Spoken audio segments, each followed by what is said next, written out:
Today's conversation with Ken and Jana Stephenson has a few audio quality issues that I wanted to let you know about up front. We did our best to try and make it easy to understand, but some of what Jana has to say is a little bit difficult to hear. Regardless, the conversation is amazing. The Stephensons have a wealth of wisdom, and I'm excited for you to listen. So we moved there after 1 year of being married. And so we moved away from all family.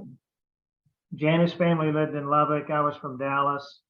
And once we got to San Antonio and started medical school, she was working the graveyard shift at a hospital. That's when things started to get tough, really, in the marriage. And we started realizing, we had to do things on our own. We didn't have anybody to run to the problem. And I would say the second year of our marriage was the hardest.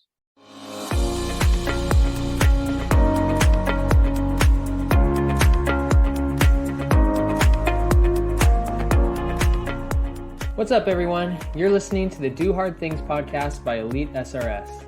The purpose of this show is to share stories of hardship and victory as an encouragement for those in the middle of their own hard thing. Because we know hardship produces perseverance, which produces character, which ultimately produces hope.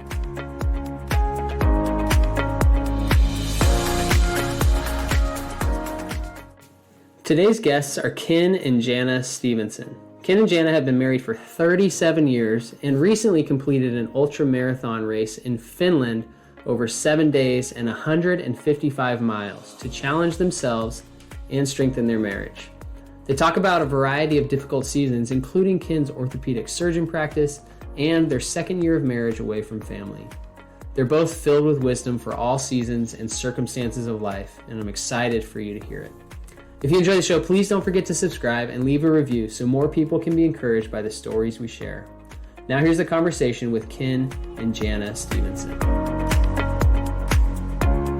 All right, Ken and Jana Stephenson, welcome to the Do Hard Things podcast. This one is going to be, I'm really looking forward to it. I think it'll be a lot of fun to have a couple that we're interviewing and hear your guys' wisdom.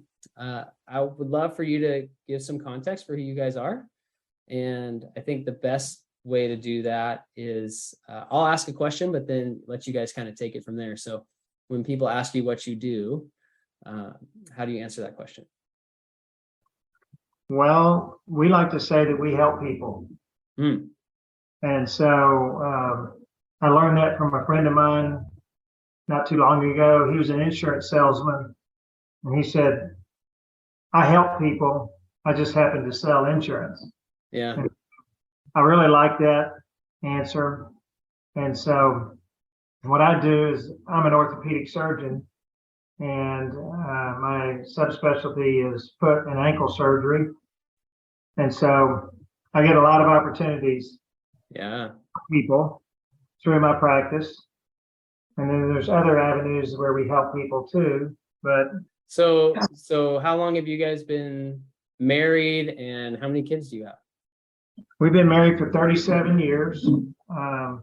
We have 3 children, ages 31, 30, and 27. And we have Okay. One grandchild. Yes. That grandchild probably gets a lot of love. Let me tell you.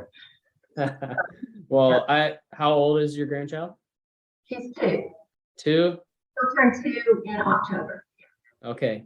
Well, congratulations are probably a little overdue at this point from me, but I'm going to say it anyways. Congrats on a grandchild. I know that's a really special thing. So And that's a fun club to be in, let me tell you.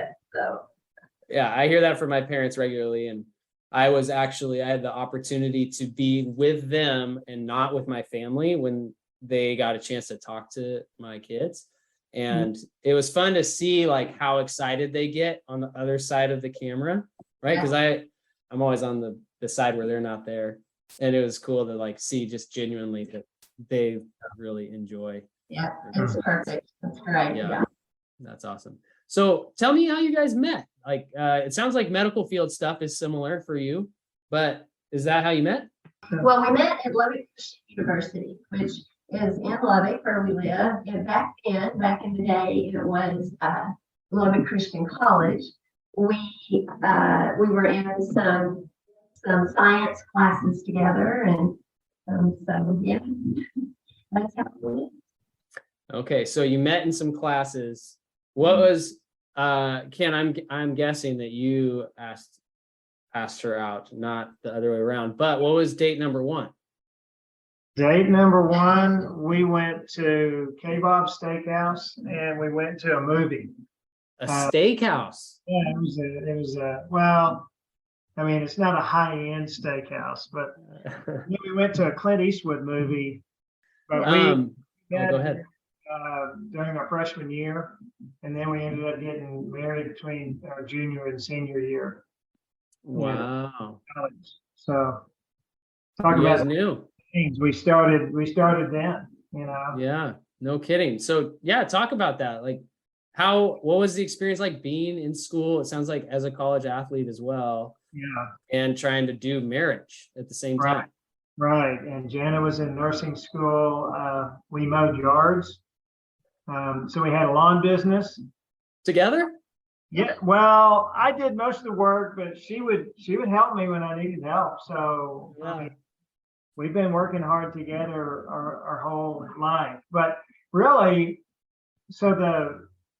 we moved to San Antonio, Texas, which is where I went to medical school. So we moved there after 1 year of being married. And so we moved away from all family. Jana's family lived in Lubbock. I was from Dallas. And once we got to San Antonio and started medical school, she was working the graveyard shift at a hospital. That's when things started to get tough, really, in the marriage. And we started realizing, we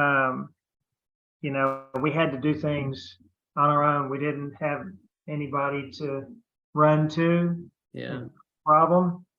And I would say the second year of our marriage was the hardest. Really? Yeah. And would you say the same thing? Oh yes, by far. I was working the night shift, and so we were, just kind of passing each other.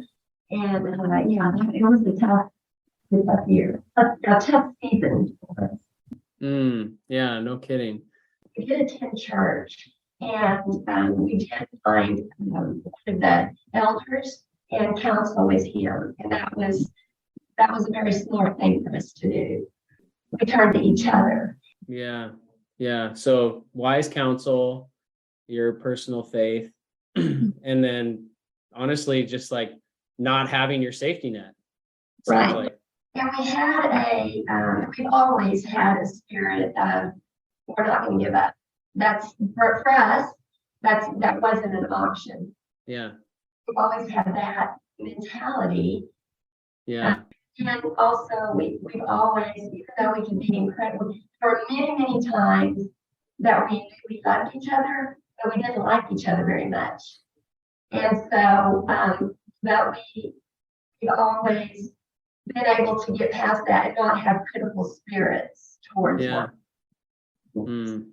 Ken, would you add anything, or do you think Jana nailed it? Well, I would just say just the value of a commitment, a covenant, because even though, say, divorce was off the table, I mean, we still, when we would argue, it would come out.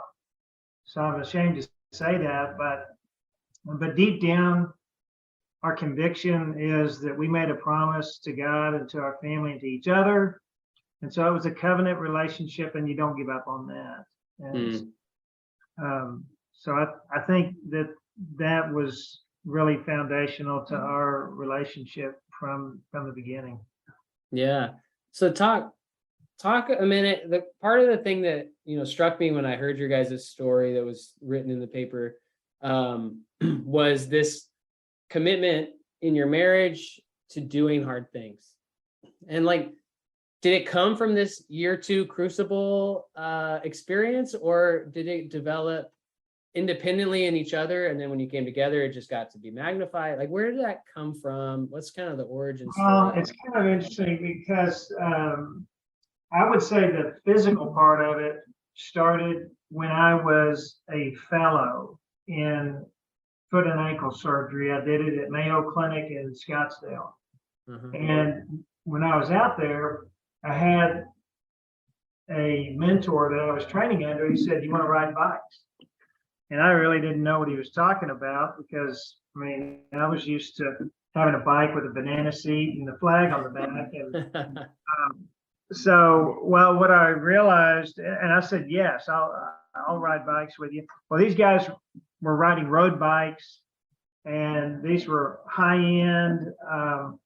And so I had to buy a used bike. I had to ask Jana, is it okay if I spend $650 on a used road bike? It must have been a nice bike, though. It was a Schwinn, yeah, but that was used. Yeah. And so she said, yes, as long as you'll use it, And so I bought that, and I started riding with these guys, and oh my goodness. I mean, I always kind of exercised and I played sports growing up, but I think I lost 20 pounds in a couple months. We would go out and ride, and they would just really leave me in the dust. But I developed a love of riding bikes then. Before I left, I did the Tour de Phoenix, which was a 100-mile bike ride. Is that around the whole metro area? Yeah. You go up Dynamite Mountain, and I don't remember the whole route, but it was pretty.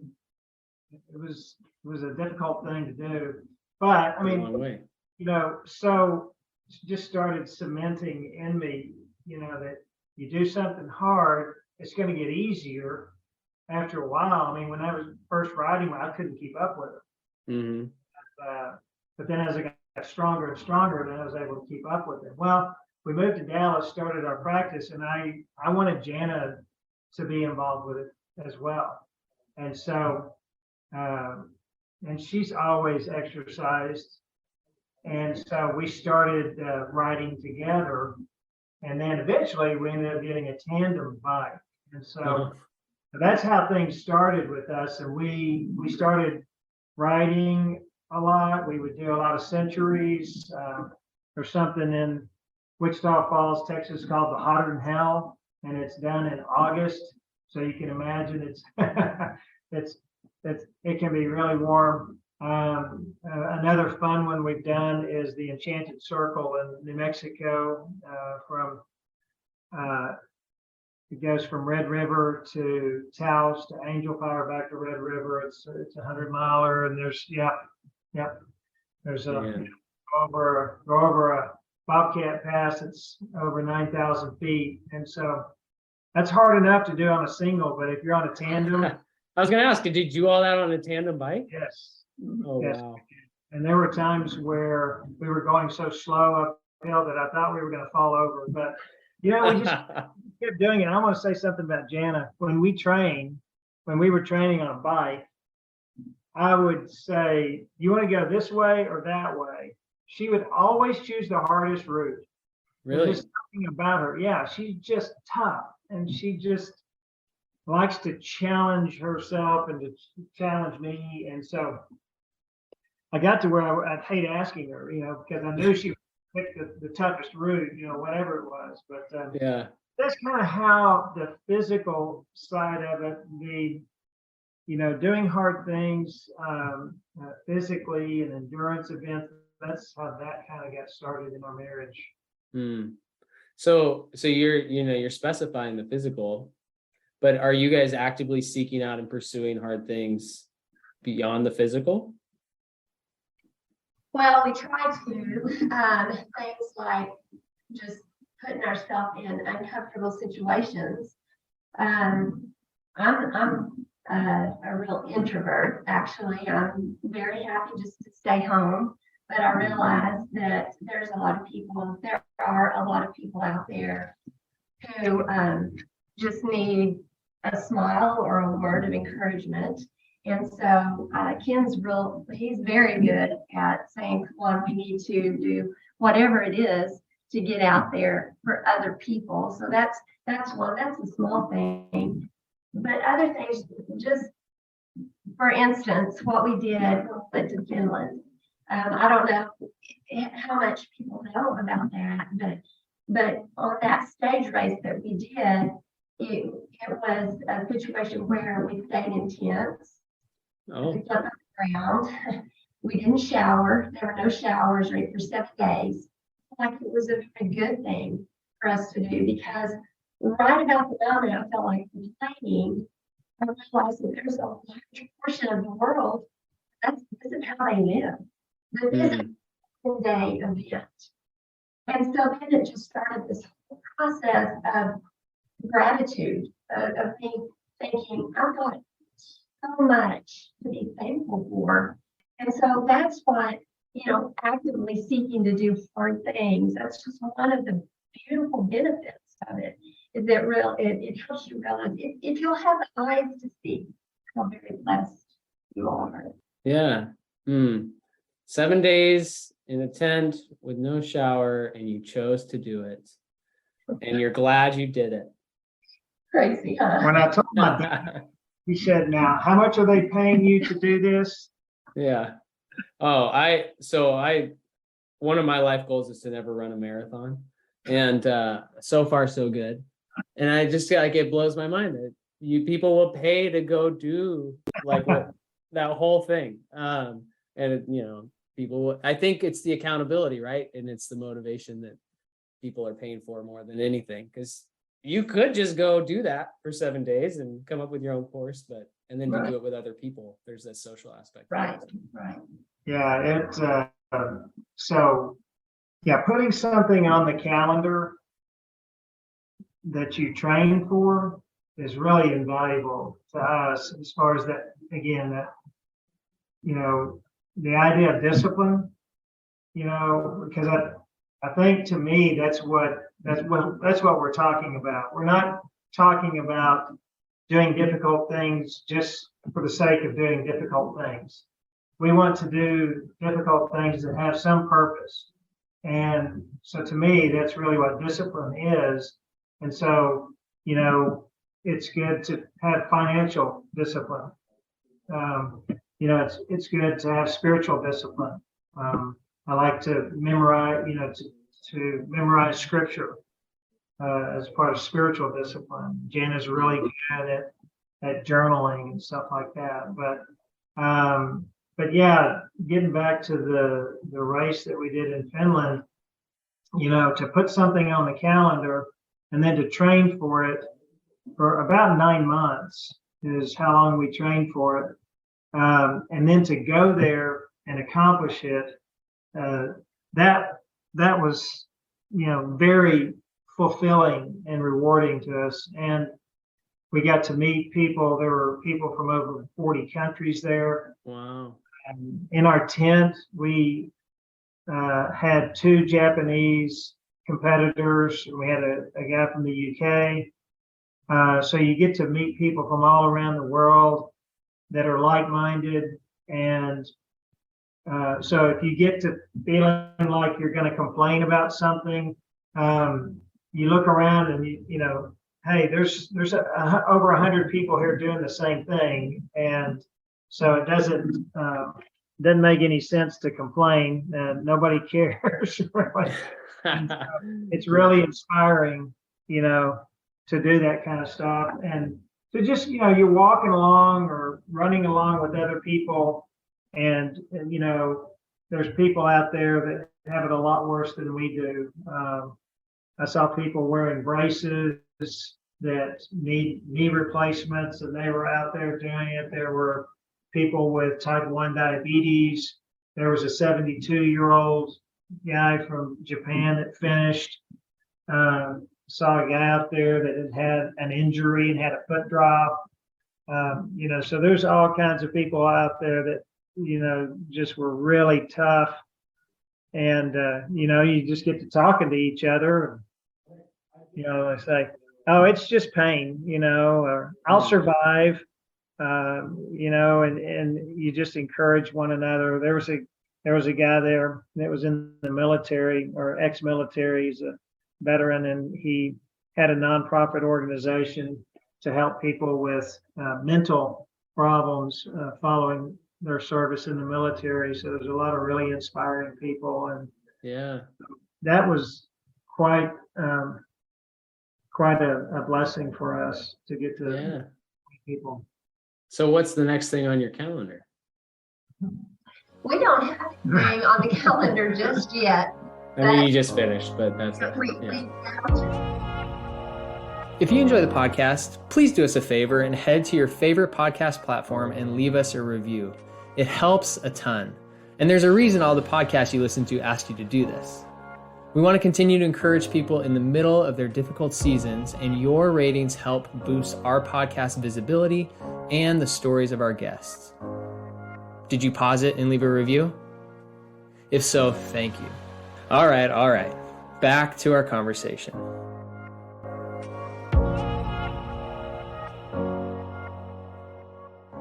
So I want to transition us. There's the pivotal question that we ask in this podcast, and I'll just say you guys are welcome to answer this individually or collectively.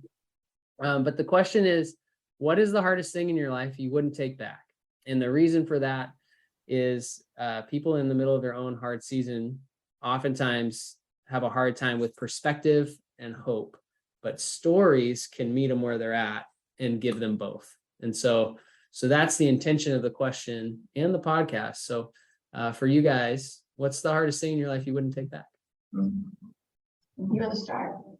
Well, there's a few things that I can think of. Of course, one is medical school. That was one of the hardest things, and it just provided many opportunities for me. But I would say right now what I'm going through is just my medical practice, which is difficult. It's physically demanding. It's stressful. There are a lot of people that are really depending on you and putting their hope and trust in you.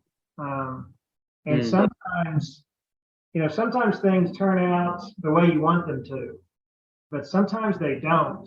And that can be very, very humbling to work on somebody and then things don't turn out the way you or they wanted to.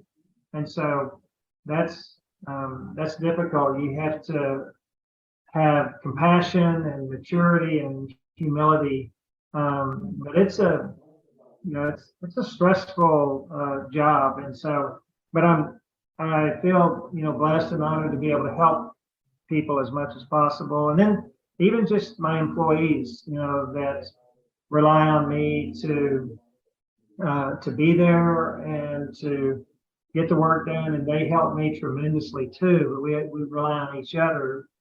So I feel a sense of responsibility for my employees as well. So I think that's what I would say. Can you tell me, so I just think this is interesting personally, like the mental burden that you carry as a surgeon, but it really, anybody who is responsible for somebody's care would carry the same burden, I would think. Like, talk about how you can navigate not having full control, like when things don't go the way you expected them to, whether it was your expectations or the patient's. Like, how do you navigate that in a healthy way? Yeah, that's a really good question, because again, I kind of go back to especially the ones that I operate on, they are putting their trust in you and to actually cut on their body, they're put to sleep, and they don't really know what's going on when they're asleep. And so they have to trust me to do the best job that I know how. And so, but you're right, you bring up something really interesting, because part of it's my job, but also they have some responsibility to take care of themselves. I had a guy recently that did an Achilles tendon repair on, and several weeks after surgery, he got in a pool, and he stuck his foot in a pool for an extended period of time without asking us if he could do that, and he ended up having a complication and getting an infection. So there's things like that that's, it's still, I feel responsible in a way, but so yeah, it's just, you just have to be totally honest and transparent as much as you can be with them. And because they really need to know the truth. And so if you are honest with them and humble, and just, again, I try to kind of practice as best I can, be quick to listen, slow to speak, and slow to become angry. Because sometimes if people, I had a guy this last week that was really accusatory to me, and, it'd be really easy to get angry and say something back. But,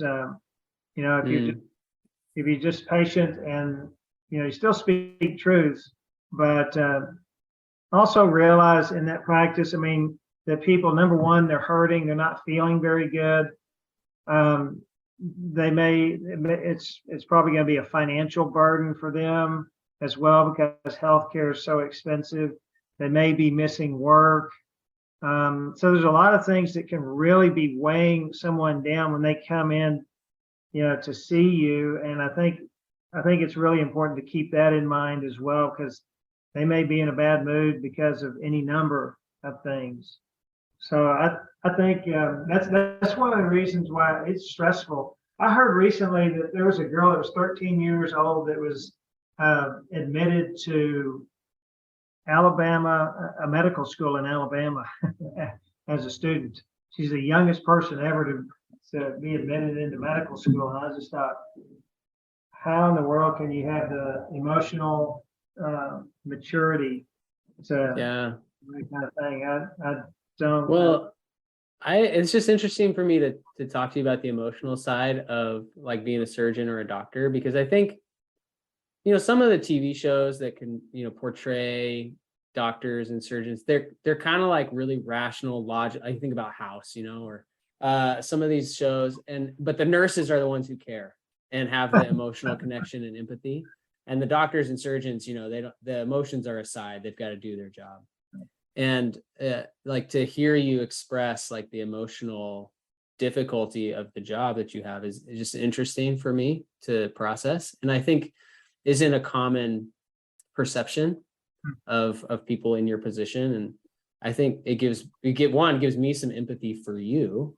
But two, probably a lot of people changes their perspective, because they're like, that's just a big burden. Like people's not necessarily life, but potentially life is in your hands in a way.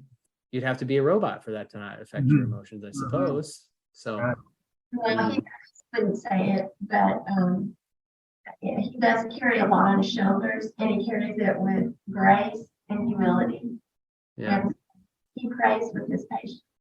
But if they desire that, some don't, but most do.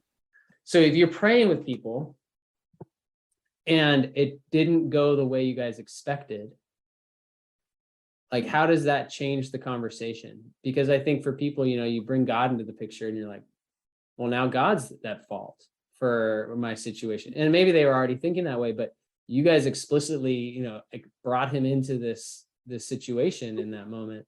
So how do you, maybe it's personally, but maybe, and with the patient, I don't know how much you can say. So just tell me if it's not an appropriate question, but like, how do you reconcile that when God's a part of that so explicitly with the patient? Wow, that's a really, really good question. A tough one to answer.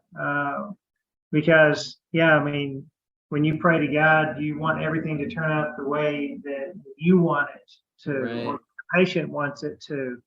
But that's not always the way that it happens here on this earth. And so, but I do think that he'll walk through whatever difficulty, desert, trial that we have with us. And some of it could even be a test, some of it could be a test to see how we're going to handle adversity. But again, I think however you do it, you gotta do with honesty and compassion, and empathy for the patient as well, Yeah. So Yeah. thank goodness I've had some really good training, and I've been doing it for 26 years now. And so that's one of the reasons that I keep going, even though it's demanding, because I just feel like that there's so many people out there that I can help right now. Yeah. All right. So Ken, hardest thing is currently this practice. Jana, what's your answer to that question? Well, I alluded to it earlier. I think one of the hardest things that we did was going away as young marrieds, to a different state, not knowing anybody, and kind of having to do or die, so to speak. So that was one of those things that I would never take back. You marry this person and have no idea what you're about to get into. Right. So let's start with being a parent. How would you talk about maybe the most difficult parenting season that you had? Like, when was it, and then why was it the hardest? Wow, that's a good question. I will tell you that every single season has been amazing, and I mean that. I mean, newborn had its challenges, but it was so sweet. Every season had, and now we're parenting adults, and we're kind of out of the picture. And there are some times when we're like, do we say something? No, we don't. But one thing I do remember for sure is that, so we have a boy and 2 girls. Okay.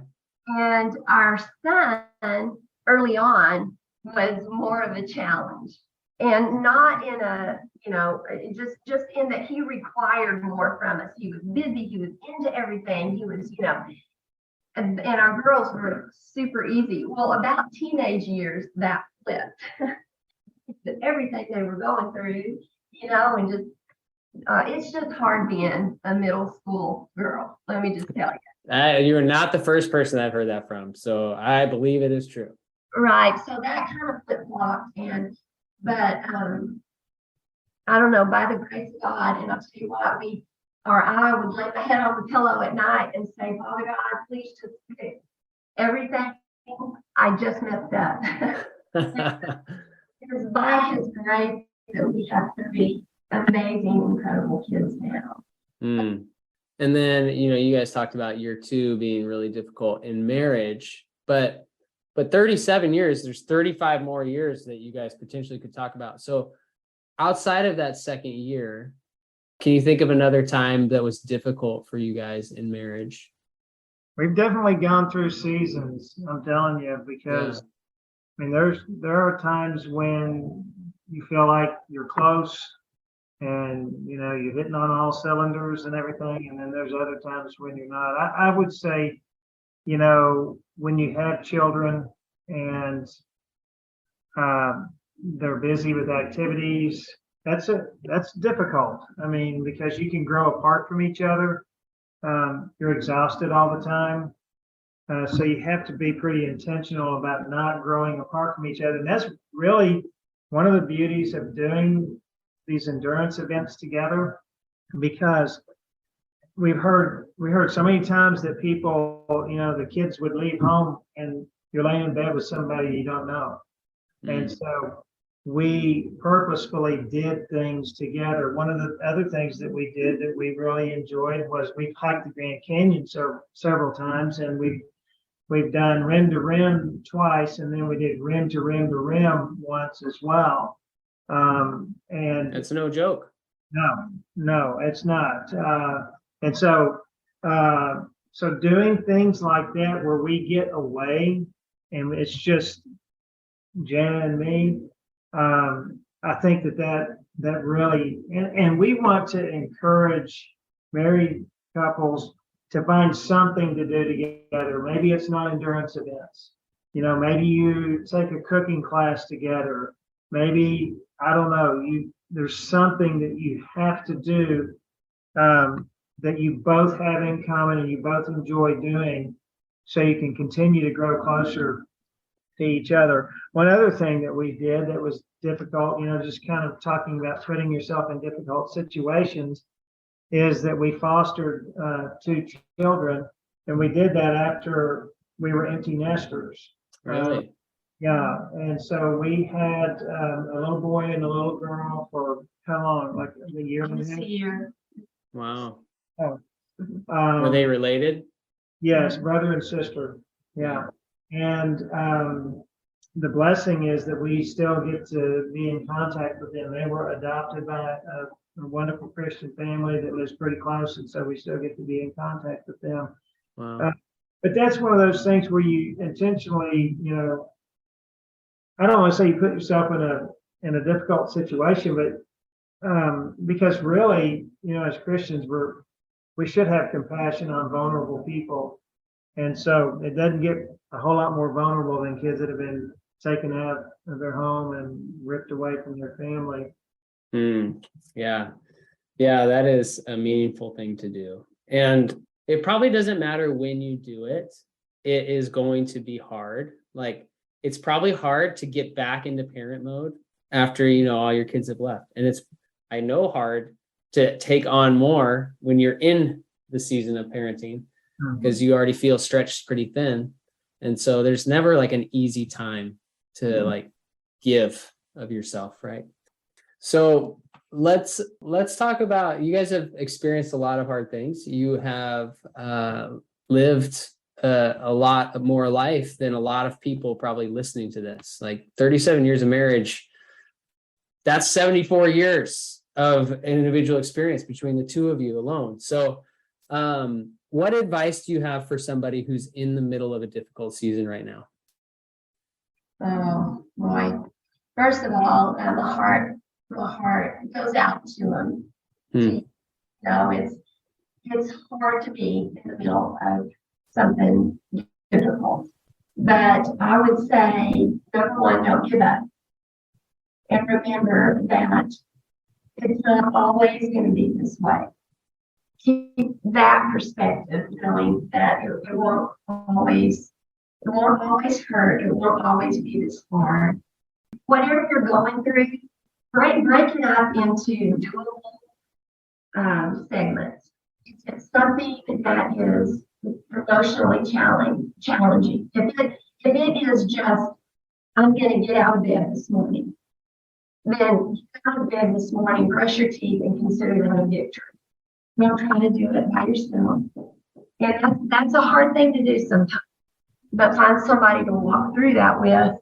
What do you have to add? Well, I mean, yeah. And I would say that when you got to get back to our purpose and how we were created.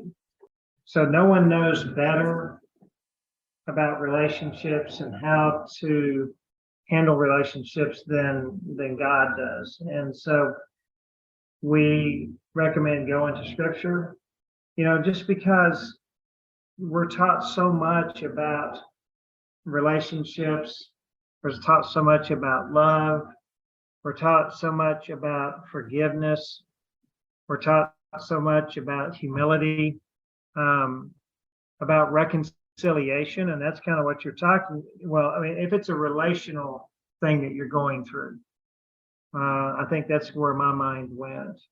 Sure. Kind of talking about marriage, those are the things that you have to go back to.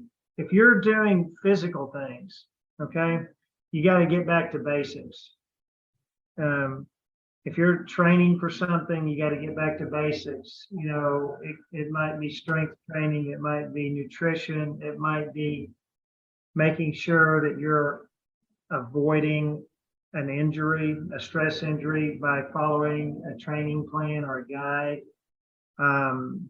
It's invaluable to be coached by somebody who's been there and done it. Matter of fact, when we went to Finland, we were coached by a guy that had done it 6 times, and I can't tell you how invaluable that was.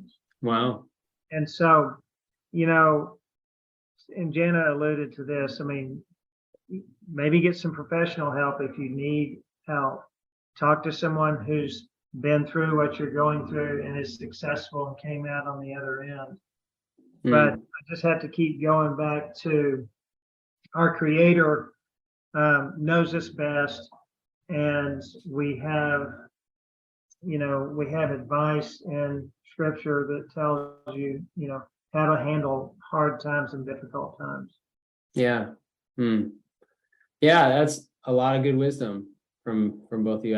I stopped counting at like 7 very practical pieces of advice at the very least. So I'm sure that one of those will resonate with everybody who's listening at this point in time, whether it's relational or not.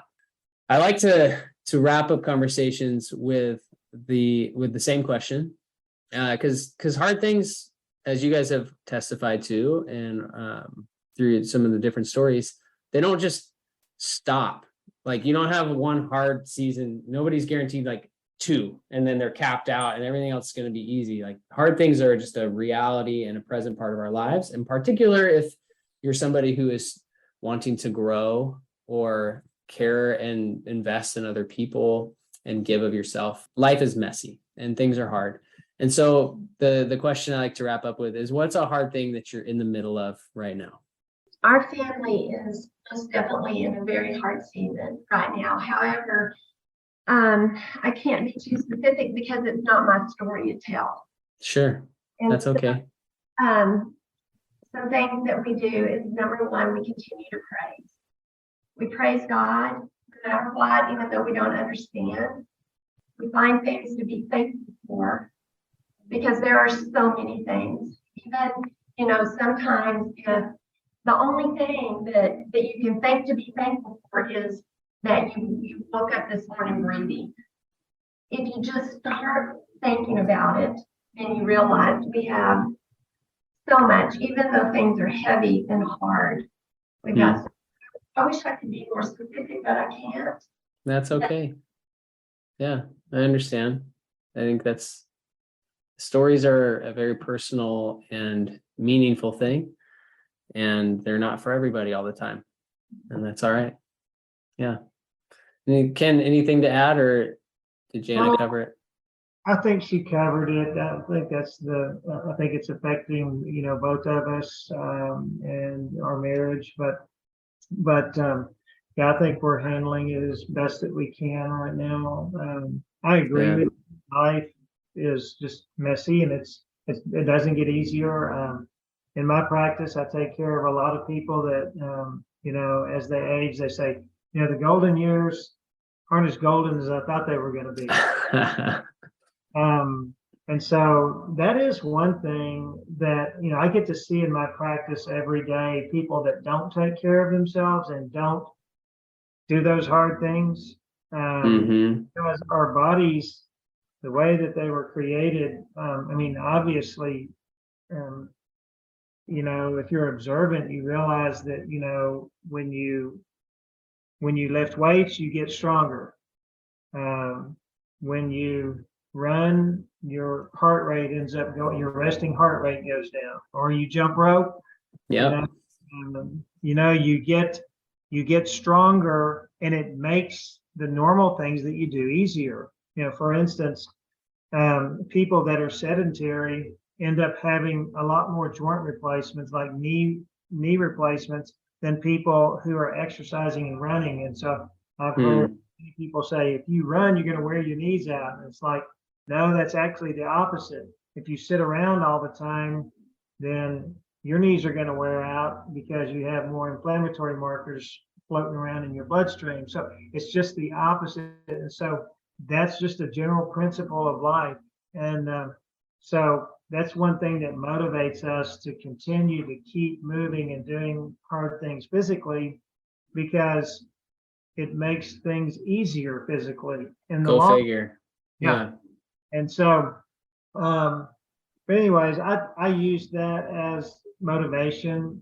Every day I go to work and I get to see people who take care of themselves and people who don't take care of themselves. And man, it is just, that lesson is just planted deep within me. So,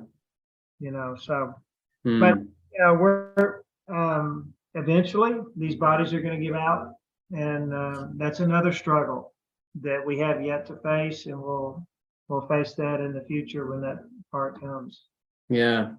Well, enjoy it while you can, right? So, well, you guys, thank you for taking an hour to share some of your wisdom and your story with us. For people who are maybe interested in connecting with you, I will at the very least put the article that I found you through, and we can talk offline about whether or not there's a way that people can contact you that I can share in the show notes or something. If maybe something you said was an encouragement to them, or they have more questions about your story or your marriage or any of those things that we talked about. So again, thank you so much for hopping on.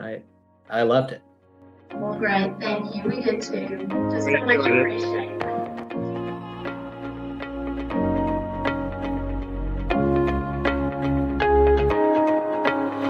Thanks for listening to the Do Hard Things podcast by Elite SRS. We hope you are encouraged today and have a newfound hope to persevere. Be sure to subscribe for more great episodes and conversations. And if you ever want to watch an episode, check out our YouTube channel at www.youtube.com/EliteSRS. Have a blessed day.